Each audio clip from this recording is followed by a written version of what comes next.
Salut tout le monde, c'est Batlamantis. Donc je vous fais une vidéo sur la fiche d'élevage de l'Hymenopus coronatus ou la menthe orchidée. Donc déjà je vais commencer par vous dire que c'est pas une espèce facile d'élevage, donc je la déconseille aux débutants. Bon après quand on y arrive ça donne vraiment de bons résultats, hein. Je vois elle est magnifique. Donc voilà, donc la taille, la femelle elle fait 6 cm et les mâles 3 cm, donc c'est 2 fois plus petit. Donc des fois ça peut poser des problèmes pour les accouplements. Mais la mienne elle m'a l'air d'être encore plus grande que 6 cm, donc je vais la mesurer. Mais ouais, je pense qu'elle soit encore un peu plus grande. Donc ouais, elle fait 7 cm. Donc ouais, c'est un beau spécimen. Donc je vais la mettre comme ça pour qu'elle nous voit mieux. Voilà. Alors la couleur. Alors les plus beaux spécimens, ils ont du rose. Mais bon, c'est dur à voir parce qu'à l'âge adulte, ça en perd beaucoup, hein, ça blanchit. Donc pour avoir du rose, il faut dès la naissance les mettre sur des orchidées roses. Et moi j'ai remarqué qu'en les mettant à l'obscurité, enfin pas trop non plus, mais assez, elles avaient tendance à aller vers le rose. Donc voilà. Sinon, la nourriture, alors du stade L1 à L4, vaut mieux leur donner des drosophiles. Après des mouches et des grillons, mais il faut faire attention aux proies coriaces parce que ça pourrait leur abîmer les mandibules et elles pourraient cesser de s'alimenter et voire mourir.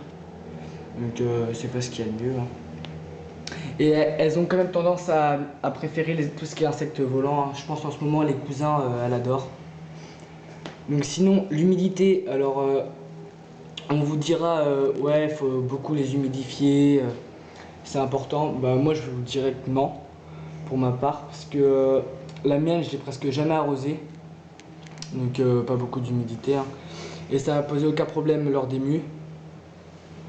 Alors les mues ça se passe souvent la nuit, donc voilà. Sinon la température c'est 25-30 degrés, mais c'est pas évident à obtenir. Donc moi j'utilise un chauffage pour aquarium. Donc ouais, on le voit pas énorme, voilà. Et je le mets à chauffer. Et en ce moment, comme il fait pas très chaud, j'utilise une couverture comme ça là que je mets par au-dessus. Comme ça la chaleur elle reste. Donc voilà. Bon après, c'est pas grave si elle reste à des températures en dessous de 20 pendant 2-3 jours, hein, ça va pas les gêner. Mais voilà, faut quand même faire attention, hein, c'est assez sensible. Donc sinon, je les mets dans du stade L1 à L4. Je vous conseille de les mettre dans des boîtes comme ça. Donc souvent même quand on les achète, elles sont là-dedans. Donc là c'est bien, c'est de la bonne taille.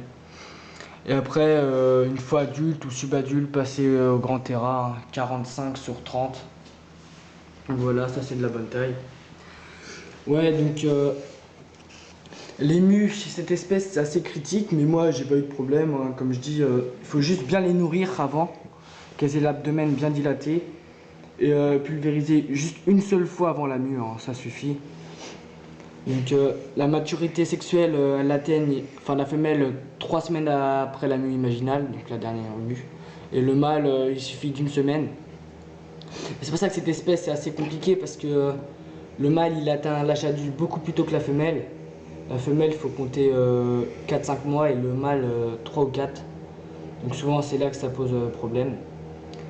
Et sinon ouais, pour l'accouplement il faut bien nourrir la femelle, il faut bien la gaver parce que le mâle il risquerait de passer